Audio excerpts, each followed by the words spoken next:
The morning sun cast long shadows across the red sandstone walls of Devil's Canyon as Jake Morrison guided his horse down the narrow trail. The silence that always surrounded him felt different today, heavier, charged with something he couldn't name. His weathered hands gripped the reins loosely, dark eyes scanning the canyon floor below, where the trading post sat like a lonely sentinel against the wilderness. Jake had been born into silence. Not the peaceful quiet of dawn or the comfortable hush of evening, but the absolute silence of a man who'd lost his voice to a childhood fever and never found it again. At 32, he'd learned to speak with his hands, his eyes, the subtle shift of his shoulders. Most folks in Bitter Creek understood him well enough, though they often forgot he was there entirely. The crack of rifle fire shattered the morning calm. Jake's horse reared as the sound echoed off the canyon walls, multiplying into a thunderous roar. Below, dust clouds erupted around the trading post as blue-uniformed cavalry soldiers scattered for cover. War cries pierced the air. Comanche warriors had descended from the opposite ridge like hawks diving for prey. Jake's throat worked uselessly as he tried to call out, old instincts dying hard. Instead, he spurred his horse forward, descending rapidly into the chaos. Bullets whistled past his ears as he rode hard toward the trading post, where he could see Elena Vasquez barricading herself inside. A flash of movement caught his eye, a young Comanche woman stumbling behind a boulder, clutching something to her chest. Blood stained her buckskin dress, and her face was pale with shock. As Jake watched, a soldier's bullet found its mark. She fell forward, her arms extending toward him in a final desperate gesture. A baby. She'd been carrying a baby. Time seemed to stop as Jake saw the infant, no more than 6 months old, lying motionless in the dirt. The child's tiny chest rose and fell rapidly, dark eyes wide with terror, but alive. Around them, the battle raged with increasing fury. Soldiers shouted orders over the gunfire, while Comanche warriors pressed their attack with deadly precision. Jake didn't think. He simply moved. Sliding from his horse, he ran toward the baby in a crouch, using the scattered boulders as cover. A bullet sparked off the rock beside his head, sending stone chips flying. Another tore through his shirt sleeve, drawing blood, but he kept moving, driven by something deeper than thought. The baby's eyes fixed on his face as he reached down.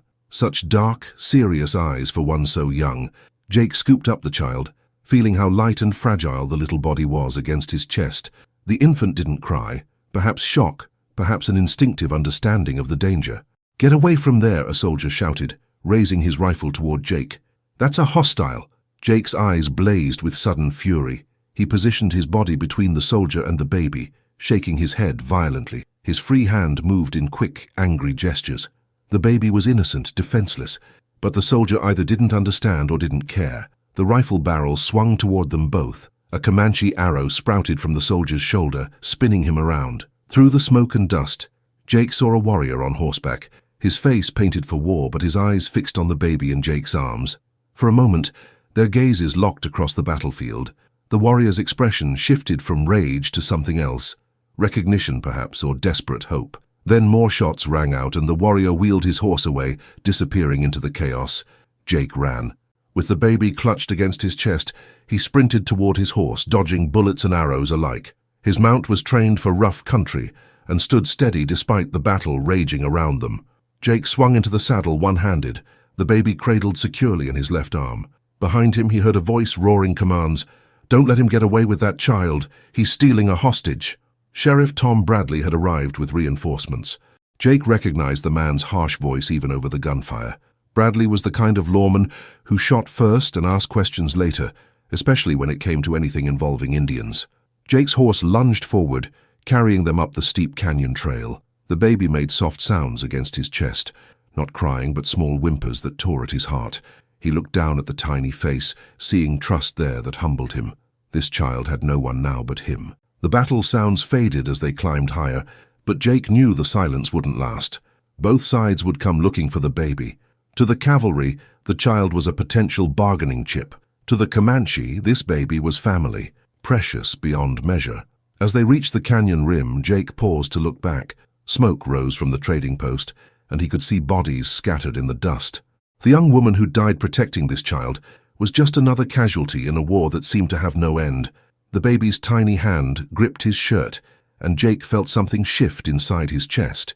He'd always been a loner, comfortable in his silence, But now, holding this child, he understood that some responsibilities chose you rather than the other way around.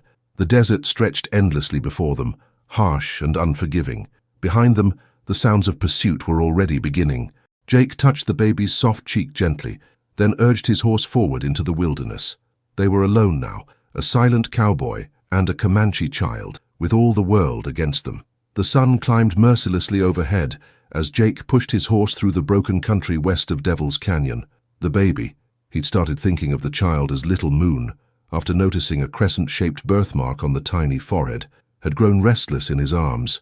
Hunger and thirst were taking their toll on the infant, whose soft whimpers cut through Jake's heart like a blade. Behind them, dust clouds marked their pursuers. Jake could make out two separate groups now, the cavalry's orderly formation to the east and the scattered but swift-moving Comanche riders to the north, both closing in with deadly determination. Jake's horse stumbled on loose shale, catching itself before they could fall. The animal was tiring, foam flecking its mouth despite the careful pace Jake had maintained. They needed water soon, or they'd all die in this wasteland. Little Moon's crying grew weaker, more desperate. Jake looked down at the tiny face, seeing the signs of dehydration he'd witnessed too many times on the frontier. The baby's lips were dry, the dark eyes beginning to lose their brightness. Without milk or water, the child wouldn't survive another day. A rifle crack echoed across the desert, and Jake saw a puff of dust kick up 20 yards to his left. The cavalry had closed to within rifle range. He urged his horse faster, angling toward a cluster of towering red rocks that might provide cover. More shots followed, some uncomfortably close. Jake hunched over the baby, shielding Little Moon with his body as they reached the rocks. His horse was breathing hard, sides heaving with exhaustion. They couldn't maintain this pace much longer. From his position among the rocks, Jake could see their pursuers clearly now. Sheriff Bradley rode at the head of the cavalry column, his face twisted with determination. Behind him, a dozen soldiers spread out in a classic pursuit formation. To the north, 5 Comanche warriors moved like shadows across the landscape, their painted ponies covering ground with incredible speed. Jake knew he had to make a choice: stay and fight, or run and hope to outlast them both. But Little Moon's weakening cries made the decision for him. The baby needed help soon, or their flight would be meaningless. He remembered Elena Vasquez mentioning an old line shack about 10 miles west, a place where cowboys sheltered during roundups. If it was still standing, it might have a well or at least some shade. More importantly, Elena had mentioned keeping supplies there for emergencies. Jake gathered his reins and prepared to move when a sound made him freeze. Hoofbeats coming from the south. A single rider moving fast across the open ground. Jake squinted through the heat shimmer, trying to make out the approaching figure. It was a woman, Elena Vasquez herself, riding her sturdy Mustang with the skill of someone born to the saddle. She carried something across her horse's neck, a bundle that might be supplies. As she drew closer, Jake could see the determined set of her shoulders, the way she kept glancing back toward the pursuit. Elena pulled up behind the rocks, her horse snorting and stamping. She looked at Jake with dark eyes full of understanding, then at the baby in his arms. Without a word, she reached into her bundle and pulled out a small glass bottle filled with milk. "From my goat," she said simply, offering it to Jake. "The baby needs to eat." Jake's throat worked as he tried to express his gratitude. Instead, he simply nodded deeply, taking the bottle with shaking hands. Little Moon latched onto the nipple immediately, tiny hands gripping the glass with surprising strength. "They're closing in," Elena said, glancing toward the dust clouds. "Bradley's got blood in his eyes. He's telling everyone you kidnapped a hostage." Jake shook his head vigorously, his free hand moving in quick gestures. Elena understood. She'd learned his sign language during his visits to the trading post. "I know you saved the baby," she said. "I saw what happened. But Bradley won't listen to reason. And the Comanche," she paused, studying the northern riders. "That's Chief Iron Wolf leading them, the baby's grandfather." Jake's eyes widened. A chief. That explained the desperation in the pursuit, the way the warriors moved with such deadly purpose. This wasn't just any child. This was family to one of the most powerful Comanche leaders in the territory. "There's a box canyon about 2 miles west," Elena continued. "Hidden entrance, good water. You could hole up there, wait for them to pass by." Jake looked at Little Moon, now feeding contentedly. The baby's color was already improving, and the tiny eyes had regained some of their brightness. But Jake knew hiding wouldn't solve anything. Eventually they'd be found. And when that happened, there would be a reckoning. A war cry echoed across the desert, closer now. The Comanche had spotted them among the rocks. Jake saw Elena's eyes widen as she turned to look. "Go," she said urgently. "I'll try to delay them. Tell them you went south." Jake grabbed her hand, squeezing it gently. His eyes tried to convey what his voice couldn't, that he wouldn't forget her kindness, that she was risking everything for a stranger and a child. "That baby deserves a chance," Elena said, understanding his unspoken message. "Get moving." Jake secured Little Moon in a makeshift sling against his chest, tucking the milk bottle safely into his saddlebags.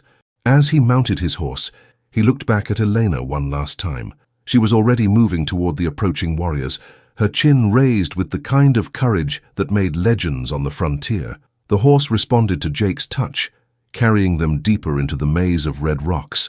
Behind them, Jake heard voices raised in Spanish and what he assumed was Comanche.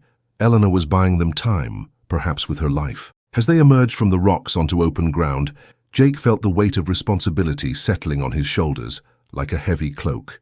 Little Moon dozed against his chest, trusting and innocent. The child had no idea that his rescue had set in motion events that would test every man and woman involved. The box canyon Elena had mentioned appeared ahead, its entrance nearly invisible between two weathered stone pillars. Jake guided his horse through the narrow gap, emerging into a hidden paradise. Green grass, a clear stream, and walls that rose high enough to provide shelter from the desert wind. But even as he dismounted and settled Little Moon in the shade, Jake knew this was only temporary refuge. Outside, two forces were converging with the power to destroy them all. The question wasn't whether they'd be found, but when, and what would happen when that moment came. Little Moon stirred in his arms, tiny fingers curling around Jake's thumb. The baby's eyes opened, dark and trusting, and Jake felt something he'd never experienced before, the fierce, protective love of a parent for a child. Whatever came next, he would be ready. 3 days passed in the hidden canyon like a fever dream. Jake had never been responsible for anything more fragile than a wounded horse, yet here he was, learning the rhythms of caring for Little Moon, feeding times, sleep patterns, the subtle signs that told him when the baby needed comfort or simply wanted to be held. The canyon proved to be an ancient refuge. Jake found evidence of previous inhabitants carved into the sandstone walls, handprints and symbols that spoke of people who had sought shelter here long before cavalry and cowboys had ever set foot in this land. The stream that wound through the canyon floor ran clean and cold, fed by an underground spring that had likely sustained life here for centuries. Jake's horse grazed contentedly in the hidden meadow, but the animal's ears constantly swiveled toward the canyon entrance. They both knew their pursuers hadn't given up. On the second night, Jake had climbed to a high ledge and seen campfires in the distance. Too organized to be Comanche, too persistent to be anyone but Bradley's men. Little Moon was thriving despite the circumstances. The baby had adapted to Jake's awkward but determined care, seeming to understand that this silent giant meant no harm. Jake had fashioned a more comfortable cradle from his spare blanket and arranged it near the stream, where the sound of flowing water seemed to soothe the child. It was during the dawn of the 4th day that Jake heard it, the soft nickering of horses outside the canyon entrance. He froze, Little Moon cradled in his arms, and listened to voices carried on the morning wind. "Trail goes cold here, Sheriff." The voice belonged to Corporal Hayes, one of Bradley's men. "Looks like they just vanished." "Nobody vanishes," Bradley's harsh reply echoed off the canyon walls. "That mute son of a bitch is around here somewhere with that Indian brat. Keep looking." Jake pressed himself against the canyon wall, grateful for the twisted entrance that had hidden them so far. But he knew their luck couldn't hold forever. Eventually, someone would spot the narrow gap between the stone pillars. Little Moon began to fuss, sensing Jake's tension. Jake rocked the baby gently, using the same motions he'd learned over the past few days. The child quieted, but Jake could see those dark eyes studying his face with an intelligence that seemed far beyond 6 months. Footsteps crunched on loose gravel outside the canyon. Someone was walking the perimeter, methodically checking every possible hiding place. Jake's hand instinctively moved to his gun, then stopped. He couldn't risk a gunfight with Little Moon in his arms, and even if he could, what then? More would come and the baby would be caught in the crossfire again. The footsteps passed by the entrance without pausing. Jake released a breath he hadn't realized he was holding. "Nothing here but rock and rattlesnakes," the soldier called out. "Then we move north," Bradley responded. "Those Comanche are still out there too. Maybe they'll do our work for us." The voices faded as the patrol moved on, but Jake knew they'd be back. Bradley was too stubborn to give up, and the Comanche would never stop looking for one of their own. The canyon had bought them time, but time for what? Jake couldn't stay here forever, playing nursemaid to a baby while two armies searched for them. As the sun climbed higher, Jake found himself studying Little Moon more carefully. The baby's features were delicate but strong, with high cheekbones that would likely become more pronounced with age. There was something regal about the child, a quiet dignity that made Jake think of Elena's words about Chief Iron Wolf. This wasn't just any baby. This was the grandson of a war chief born to lead. That afternoon, Jake made a discovery that changed everything. While exploring the deeper recesses of the canyon, he found a series of caves carved into the red sandstone. Most were empty, but one contained something that made his breath catch, pictographs covering the walls from floor to ceiling. The images told a story. Jake couldn't read the symbols, but the pictures were clear enough. They showed meetings between two peoples, hands raised in peace, children playing together regardless of the color of their skin. There were scenes of shared hunts, joint ceremonies, even what looked like marriages between different tribes. Jake traced one image with his finger, a warrior handing a child to a man of different appearance, both figures surrounded by symbols that suggested trust and honor. It was as if the ancient artists had foreseen this moment, had left a message across the centuries about the possibility of understanding between enemies.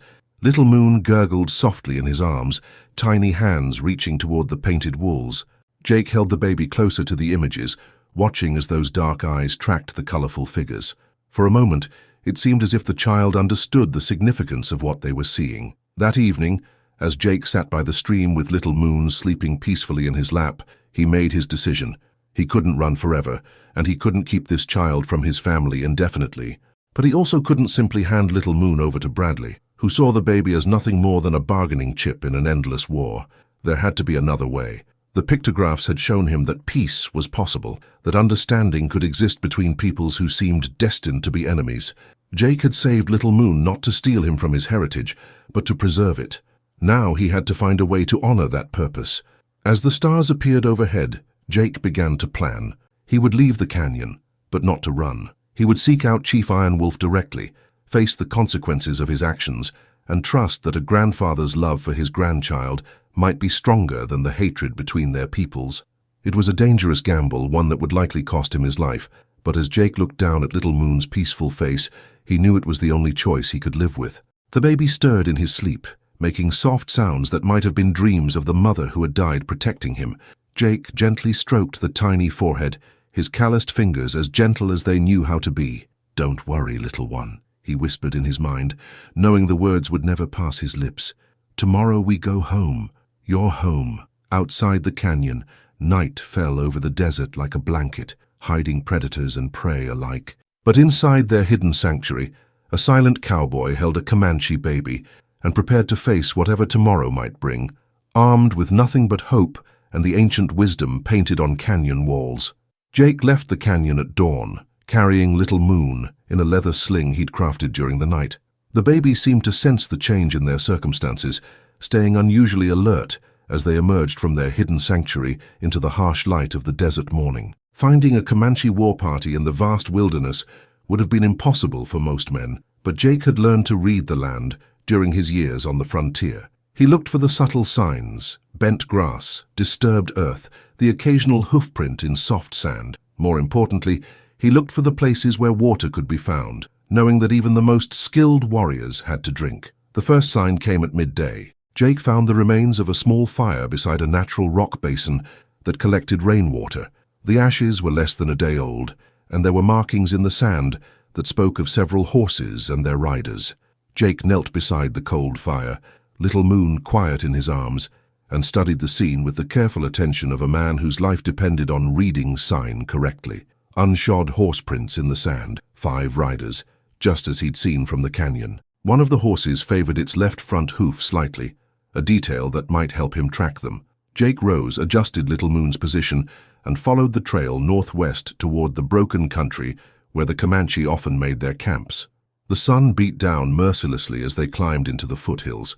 Jake's water was running low, and he knew Little Moon would need feeding soon, but there was no turning back now. Every mile they traveled took them deeper into Comanche territory, where a white man would normally expect to find death rather than negotiation. As afternoon faded toward evening, Jake spotted smoke rising from a canyon ahead. His heart pounded as he approached, knowing that this could be the moment that would determine both their fates. He guided his horse to a ridge overlooking the canyon floor, then dismounted to study the scene below. The Comanche camp was small but well organized. 5 warriors sat around a fire, their horses grazing nearby. Even from this distance, Jake could see the tension in their postures, the way they frequently glanced toward the canyon entrance. These were men on edge, dangerous in their grief and frustration. One figure stood apart from the others, a tall man with silver-streaked hair and the bearing of natural authority. Even before Jake saw the elaborate feathered headdress resting on a blanket nearby, he knew he was looking at Chief Iron Wolf. The chief stood with his back to the fire, staring out across the darkening landscape, as if he could will his grandson's return through sheer force of will. There was something in his posture that spoke of a man carrying unbearable weight, torn between duty to his people and love for his family. Jake took a deep breath and made his decision. He had come this far. There was no point in hesitation now. He settled Little Moon securely in the sling, then began the careful descent into the canyon. He made it halfway down before the first warrior spotted him. The man's sharp whistle brought the others to their feet instantly, weapons appearing in their hands with deadly efficiency.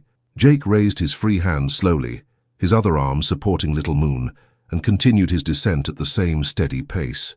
The warriors formed a semicircle around him as he reached the canyon floor, their faces painted and hard with suspicion. Jake could see the barely restrained violence in their eyes, the way their hands gripped weapons as if eager to use them. Only the baby's presence kept them from attacking immediately. Chief Iron Wolf approached slowly, his dark eyes fixed on the bundle in Jake's arms. The chief was older than Jake had expected, probably in his 60s, but his frame was still powerful, and his movements spoke of a lifetime of warfare. When he was close enough to touch, Iron Wolf stopped and spoke in heavily accented English. "You are the one who took my grandson." It wasn't a question. Jake met the chief's gaze steadily and nodded once, then carefully began to unwrap the sling. Little Moon stirred as the blanket fell away, tiny eyes opening to focus on the tall figure looming over them. The change in Iron Wolf's expression was immediate and profound. The hard mask of the war chief cracked, revealing the face of a grandfather seeing his lost grandchild for the first time since the battle. His weathered hands trembled slightly as he reached toward the baby, then stopped, looking back at Jake with confusion and something that might have been hope. Jake extended his arms, offering Little Moon to his grandfather. The chief's eyes widened at the gesture, clearly not expecting this response from a white man who had supposedly kidnapped his grandson. "You give him back?" Iron Wolf's voice was rough with emotion. Jake nodded emphatically, then began the careful process of communicating without words. He gestured toward the baby, then to Iron Wolf, then placed his hand over his heart. He pointed to himself, then made the universal gesture of protection, arms crossed over his chest. Finally, he pointed to the ground where they stood, then swept his arm toward the horizon, shaking his head. The chief watched these gestures with growing understanding. Behind him, the other warriors had lowered their weapons, sensing the shift in the situation. One of them, a younger man with a scar across his cheek, stepped forward and spoke rapidly in Comanche. Jake caught the tone of suspicion, the suggestion that this could be some kind of trick. Iron Wolf raised his hand for silence, his eyes never leaving Jake's face. "You saved him," he said finally. "At the trading post. You saved my grandson's life." Jake nodded, then gestured toward the battlefield they had left behind. He acted out the scene, the falling mother, the helpless baby, the soldiers who would have let the child die. His movements were simple but eloquent, telling the story of a rescue rather than a kidnapping. "And now you bring him back to me." Iron Wolf's voice was wondering, as if he couldn't quite believe what he was seeing. "Why?" Jake pointed to Little Moon, then to Iron Wolf, then touched his own heart again. He spread his arms wide, encompassing the canyon, the desert, the vast sky overhead. This was where the baby belonged, among his people, in the land of his ancestors. Iron Wolf was quiet for a long moment, studying Jake's face as if trying to read the truth written there. Finally, he stepped forward and gently took Little Moon from Jake's arms. The baby settled against his grandfather's chest without fuss, tiny fingers gripping the beaded leather of the chief's shirt. "My daughter died protecting him," Iron Wolf said quietly. "I thought all white men were our enemies. But you," he paused, searching for words. "You show me that perhaps not all white men are the same." Jake felt a surge of relief, thinking that perhaps his gamble had paid off. But then Iron Wolf's expression hardened again, and Jake saw the conflict still raging in the chief's eyes. "But my people have been killed," Iron Wolf continued. "My daughter is dead. The soldiers hunt us like animals. How can I let you go, knowing you will return to them?" The question hung in the air like a challenge. Jake realized that saving Little Moon had been only the first test. Now came the harder part, proving that he could be trusted with the knowledge of this camp, this meeting, this moment of vulnerability between enemies. One of the warriors behind Iron Wolf spoke urgently in Comanche, and Jake didn't need to understand the words to know their meaning. The man was arguing for Jake's death, for the kind of swift justice that would ensure no word of this meeting ever reached the outside world. Iron Wolf listened to his warrior, then looked back at Jake with eyes that held both gratitude and terrible resolve. "You have given me back my grandson," he said slowly, "but now I must decide what to do with you." The firelight flickered across the chief's weathered face as he came to his decision.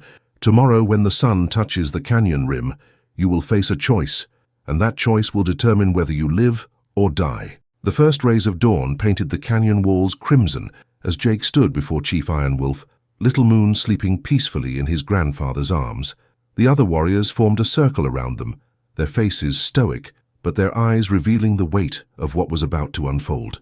Iron Wolf had not slept. Jake could see it in the lines around the chief's eyes, in the careful way he held his grandson, as if the baby were made of the most precious and fragile material on earth. The old chief had spent the night wrestling with a decision that would define not just Jake's fate, but perhaps the future relationship between their peoples. "White man," Iron Wolf began, his voice carrying the authority of generations of leaders. "You have done something I did not think possible. You have shown honor where I expected only hatred. You have given life where others would have taken it."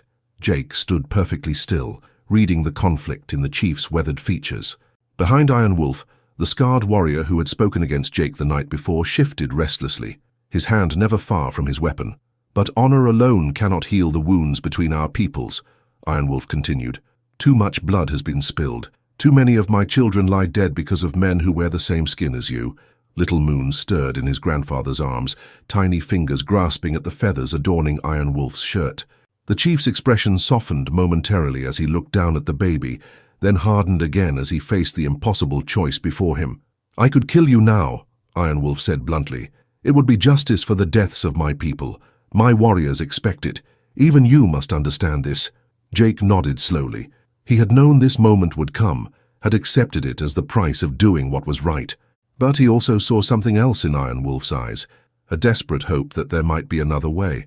"But," the chief continued, "you have shown me that perhaps there is another path, a harder path, but one that might lead to something better than endless war." Iron Wolf stepped closer, his voice dropping to barely above a whisper. "I offer you a choice, Silent One, a choice that will test your honor more than any battle ever could." The canyon fell completely silent, except for the gentle murmur of wind through the rocks. Even the horses seemed to sense the gravity of the moment. "You can leave," Iron Wolf said. "Walk away from this place, return to your people, and never speak of what happened here. Take your silence and your secret to the grave, and I will let you live." Jake's eyes widened slightly. It was more mercy than he had dared hope for, but he could see there was more coming. "Or," Iron Wolf continued, his voice growing stronger, "you can choose the harder path. Stay with us. Live among the Comanche. Help me raise my grandson to understand both worlds, the world of his ancestors and the world that is coming whether we wish it or not." The ultimatum hit Jake like a physical blow. Iron Wolf wasn't just offering him life or death, he was offering him a chance to bridge two worlds, to become something unprecedented in the blood-soaked history of the frontier. "If you choose to stay," Iron Wolf went on, "you will never again walk freely among white men. You will be considered a traitor, a renegade. The cavalry will hunt you as they hunt us. Your old life will be dead to you forever." Jake felt the weight of the decision settling on his shoulders. Everything he had ever known, his ranch work, his simple life in Bitter Creek, even his visits to Elena's trading post, would be lost forever. He would become something new, something that existed between two worlds without fully belonging to either. "But," Iron Wolf said, and now Jake could hear the hope creeping into the chief's voice, "you would help me prepare my grandson for a world where red and white must somehow learn to live together. You would teach him the ways of your people, as I teach him the ways of mine. You would help him become a bridge between worlds that have known only war. Little Moon chose that moment to wake, his dark eyes opening to focus on Jake's face. The baby made a soft sound, reaching out with tiny fingers toward the man who had carried him through the desert and kept him safe. Jake felt his heart clench at the gesture, at the trust he saw in those innocent eyes. "He knows you," Iron Wolf observed, his voice soft with wonder. "In just a few days you have become family to him. Perhaps this is what the spirits intended all along." Jake looked around the circle of warriors, seeing the skepticism in some faces, but also curiosity in others. These men had watched him risk everything to save one of their own, had seen him return the child when he could have disappeared into the vast wilderness. They might not trust him completely, but they were willing to consider the possibility. The scarred warrior who had opposed Jake stepped forward. "And if he betrays us?" he asked in heavily accented English. "If he leads soldiers to our camps." Iron Wolf's eyes never left Jake's face. "Then he dies," he said simply. "But I do not believe he will betray us. A man who would risk his life for a child he had never seen, who would walk into an enemy camp to return what was never his to keep. Such a man understands honor in ways that transcend the color of his skin." Jake felt the weight of the moment pressing down on him. This was the choice that would define the rest of his life: return to the safety of his old world, or venture into the unknown territory of a future where enemies might become family. He looked down at Little Moon, who was still reaching toward him with tiny, trusting hands. In those dark eyes, Jake saw not just a baby, but the hope of a generation that might grow up knowing something other than endless war. Jake made his choice. He stepped forward and gently took Little Moon from Iron Wolf's arms, cradling the baby against his chest, with the practiced ease he had learned during their desert journey. Then he looked up at the chief and nodded once, firmly. Iron Wolf's weathered face broke into the first real smile Jake had seen from him. "Then you will be welcome in our lodges," he said. "You will be my grandson's second father, and perhaps through him, our peoples will learn to see each other as more than enemies." The other warriors stirred, some nodding approval, others still uncertain, but Jake could see that Iron Wolf's word carried weight, and that his choice had been accepted, if not yet fully embraced. As the sun climbed higher in the canyon, painting the red rocks with golden light, Jake felt the last threads of his old life falling away. He was no longer just a silent cowboy from Bitter Creek. He was something new, a bridge between worlds, a guardian of hope, a man who had chosen the harder path because it was the right one. Little Moon gurgled softly in his arms, tiny fingers gripping Jake's shirt with surprising strength, and in that moment, Jake knew that whatever challenges lay ahead, whatever struggles would come with living between two worlds, he had found his true purpose at last. The ultimatum had been given, and the choice had been made. Now came the harder task, proving that peace was possible one child at a time,